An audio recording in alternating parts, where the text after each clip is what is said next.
خطفها.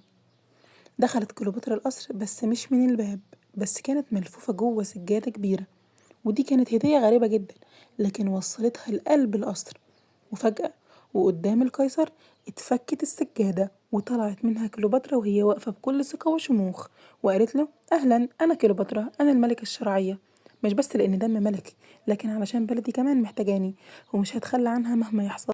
وانا هعرف احكم البلد كويس لان انا عارفه هي محتاجه ايه، لان درست سياسه وعارفه ازاي ادير الحكم كويس. وهنا قيصر اتبهر بجمال البنت اللي واقفه قدامه، بس كمان اتبهر بذكائها وجرأتها وكلامها اللي دخل قلبه قبل ما يدخل عقله.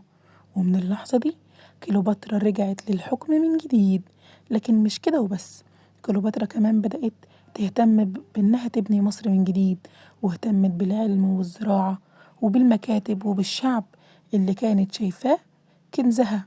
وهنا كليوباترا ما كانتش مجرد ملكة بتلبس تاج وخلاص، لكن كانت بنت قوية عرفت تحول الضعف لقوة والكلام اللي ضدها لأداة تنجح بيها. كانت البنت اللي ما خافتش وتحدت التقاليد وصنعت لنفسها قصة اتحكت بعدها بآلاف السنين. ولو وصلتوا لهنا بحبكم جدا، وما تنسوش الاشتراك واللايك، وسلام.